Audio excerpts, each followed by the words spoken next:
The series starts with a scene where Dr. Claire and her two boys, Ty and Marcus, get ready for a family vacation to a neighboring planet. Soon, the family is in the shuttle bay of the Orville, ready to depart. Kelly tells her that Isaac will pilot their shuttle. Traveling through space, Marcus and Ty argue about playing the former's portable game while Isaac and Dr. Claire discuss the children's behavior. When Marcus doesn't allow his brother to play the game, Ty gets enraged, grabs the game, and throws it at the shuttle's main controls. It then sends the shuttle off course into a spatial fold, a type of anomaly, light years from their former location. The travel badly damages their shuttle, eventually crash landing on a habitable but unknown moon. But before landing, the vessel breaks into two pieces, Isaac and the children landing on one half and Dr. Claire in the other, in different locations on the moon. Thankfully, Isaac, Marcus, and Ty do not have serious injuries. Isaac decides to search alone and leaves the boys with a gun before setting off. Meanwhile, the doctor is knocked unconscious and is taken by a nearby inhabitant. On the Orville, the team learns that Dr. Claire's shuttle never arrived at the destination and that she is missing. But as their navigation is under maintenance at the moment, they cannot easily track the shuttle. Elsewhere, U.S.S is back from the search, but he couldn't find Dr. Claire. He explains that he needs the element dysonium to send a distress signal for help. Marcus shares his knowledge from astronomy class and tells him the element often exists in deposits on planetary bodies. With this information, Isaac searches the moon with his scanner and eventually finds traces of dysonium located within the mountains. On the other hand, Dr. Claire finally regains consciousness and finds herself in a strange room. A man enters and gives her a bowl of food and assures her that she is in a safe place. After the man leaves, Dr. Claire attempts to force open a panel on the wall. In the next scene, Isaac and the two boys walk through the mountains, where they encounter hostile natives who demand the children. Isaac quickly knocks them out with his gun and observes that the natives are seriously malnourished and ill, assuming they wanted to eat Ty and Marcus. In the meantime, Dr. Claire tries to open the panel, but just then, the man returns and demands she eat. He explains that their moon suffered a great war, and the enemy contaminated the water supply with Poloxis, a bioweapon. Consequently, their food supplies dwindled, and people resorted to cannibalism.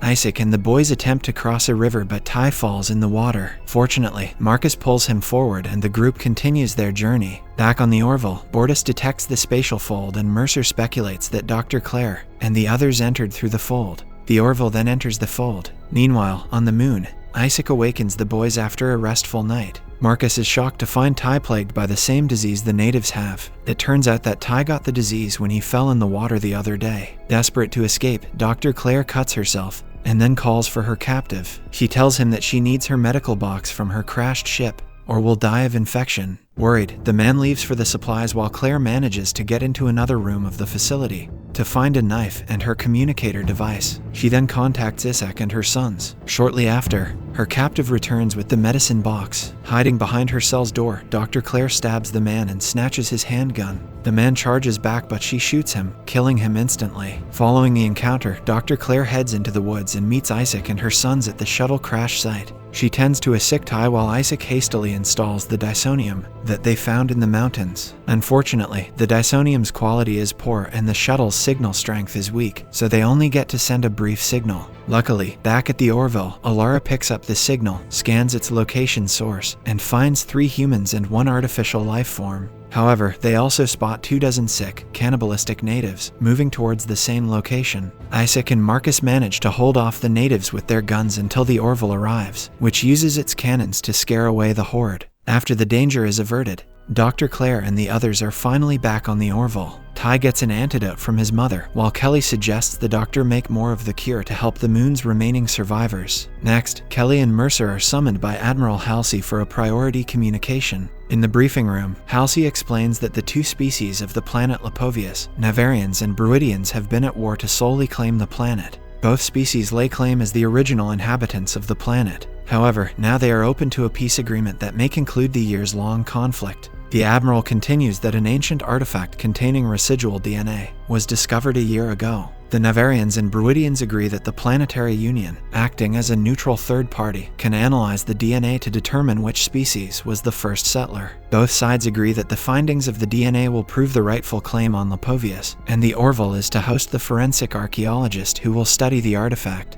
In the next scene, the archaeologist and the artifact arrive at the Orville via a shuttle. Mercer and Kelly are stunned to see that the archaeologist is none other than Darulio, the humanoid Retepsian whom Kelly slept with. Darulio awkwardly shakes hands with Mercer and Kelly and assures them that he will only stay in the interest of peace between the Navarians and Bruidians. On his way to his quarters, Darulio bumps into Lieutenant Yaphet, a gelatin species of blobs, known for his overbearing crush on Dr. Claire. Later in the doctor's office, Yaphet tries to woo her with flowers and a song, but she angrily rejects him. In the next scene, Kelly meets Darulio in a lab to discuss personal boundaries, but starts flirting with him several minutes later. Meanwhile, in the control room, U.S.S tells Mercer that the ambassadors of the Navarians and Bruidians are arriving and Kelly was supposed to greet them, but scans show that she is in her quarters. Worried, Mercer goes to her quarters, only to find Kelly sleeping with Darulio once again. Infuriated, Mercer immediately storms out of the room and meets the ambassadors himself. The ambassadors detest each other but eventually agree to peace negotiations the following day. Later, Mercer storms into the science lab to fire Darulio, but the latter explains that he is only 36 hours away from concluding his analysis of the artifact.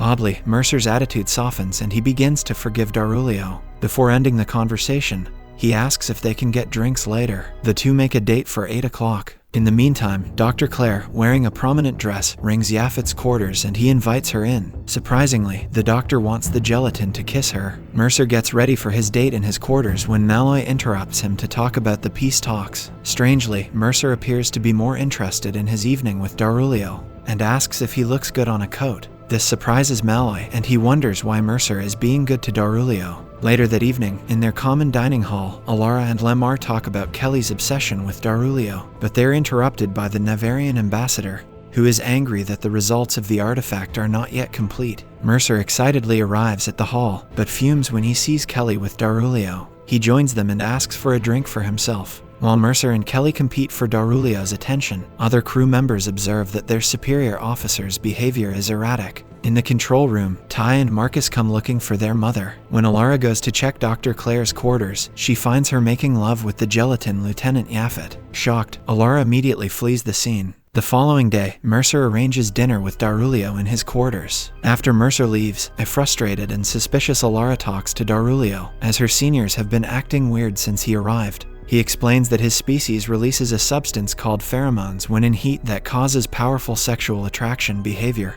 but it does wear off after a few days. Since he is in heat, Kelly and Mercer absorbed his pheromones when they shook hands on the first day he arrived, justifying Mercer and Kelly's sexual tension towards Darulio. Similarly, Dr. Claire absorbed the substance from Yaphet, who passively carried them after bumping into Darulio earlier. Since the captain and his commander are busy competing for their love, they are uninterested in the result of the artifact. Navarians and Bruidians are sick of waiting for the result, so they declare war on each other. Next, Mercer and Darulio make love to each other in Mercer's quarters after dinner. In the control room, Bortus worries as war fleets from Navarians and Bruidians enter Lipovian space, ready to strike one another. Looking out the window, Darulio worries that his pheromones have made Mercer indifferent about the impending bloodshed between the two species. He finally decides to take matters into his own hands and enters the control room with a solution to the conflict. Just as the two species begin fighting, the ambassadors of the Navarians and Bruidians enter the room, call their respective worlds, and announce that a truce has been reached. It turns out that Darulio transferred his pheromones to the two ambassadors, and now they are attracted to each other, obtaining a temporary peace. Darulio finishes his analysis and announces that he found the DNA of both the species in the artifact, so they have a common ancestor, meaning Navarians and Bruidians both have a rightful claim to their planet.